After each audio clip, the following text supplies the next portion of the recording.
I'll tell you what, it was a good practice today, and I think that these morning practices are great for our team because we come out with a lot of energy and a lot of focus, and this is how we do it during school. And it gives them the rest of the day to focus on their studies and tutoring and their mentors and things like that, and then we come back in the afternoon for meetings. But I think they like the morning practices. I like them, and I thought today was extremely productive. We're getting ready to play a very good Utah team, very tough, physical, disciplined, coming off of a difficult loss at home, so I know they'll have their neck up, and it'll be a great challenge. But I mean, one thing for us is to be able to get back home.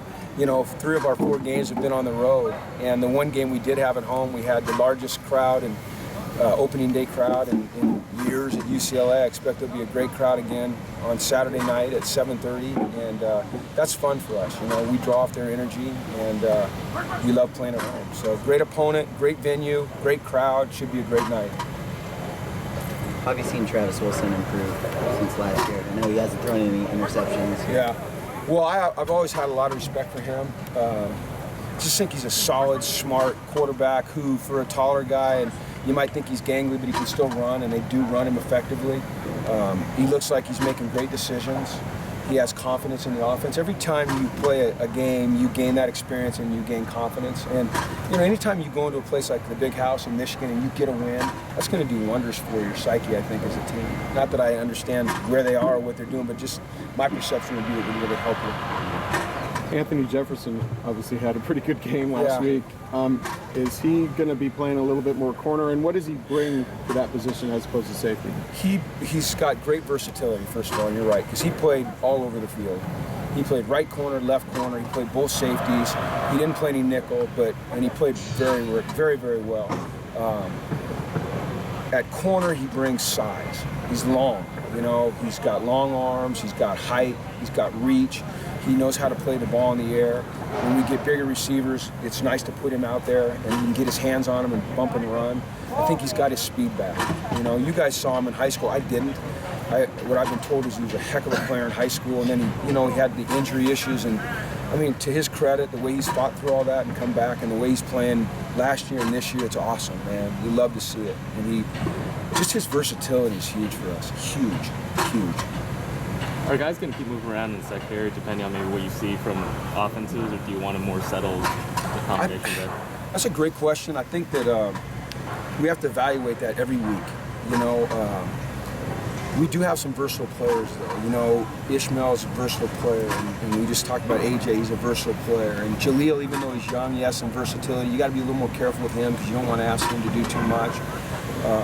But we're always going to look for the best matchup. It's almost like on offense. On offense, you're trying to find the best matchup, and so you can formation people and put receivers in different spots.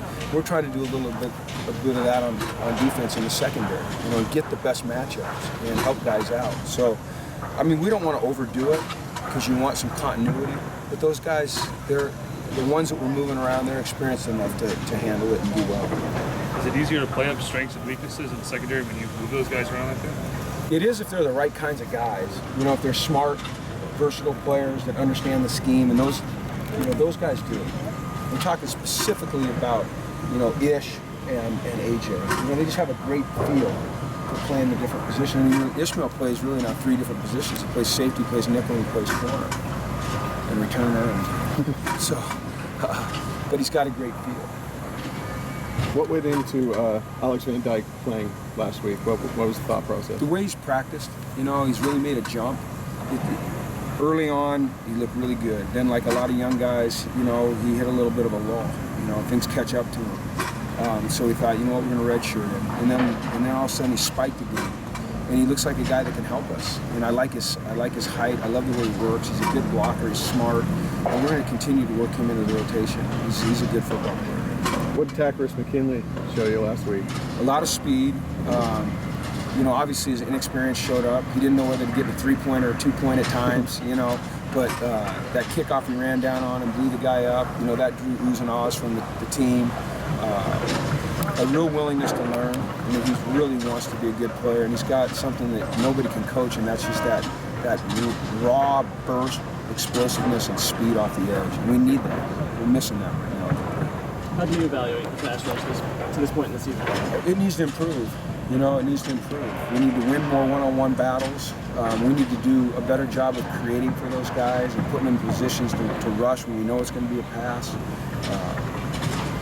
But it just needs to improve. You know, I mean, our defensive play needs to improve. So, and it will. We're working hard at it. What's the status of Kenny Orgioki? Kenny is going to have a procedure this morning.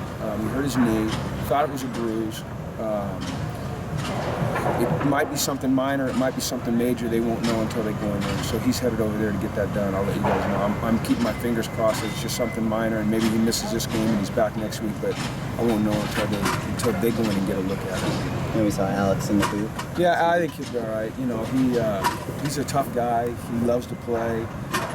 His position doesn't demand a tremendous amount of change of direction, and you know, we're just doing that as a precaution right now. Was it the ankle?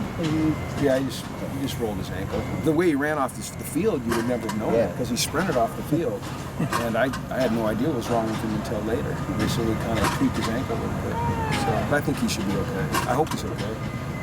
You guys been holding opponents to under 20 points a game. What have you seen out of the defense so far? Well, just like last year, physical, disciplined, tackle well, cover well, you know, good scheme. Pretty simple, but they do what they do very well. What's the biggest difference between Ish now and Ish, you know, a year or 2 years ago? He's always had confidence in himself, but now I think it's like real deep-rooted confidence. And I think that's because he's made plays, he understands the system, and his work ethic is unbelievable. You know, out of practice. Like the reason that he makes those plays in games is because number one, he's got talent. Number two, he understands the scheme. But number three, he comes out here at practice and he makes those plays in practice. He hates it when the ball gets caught on him in practice. So he competes every single second of every day, and then shows up on Saturdays. All right, thanks guys. Okay. All right, thanks. Thanks, Jeff.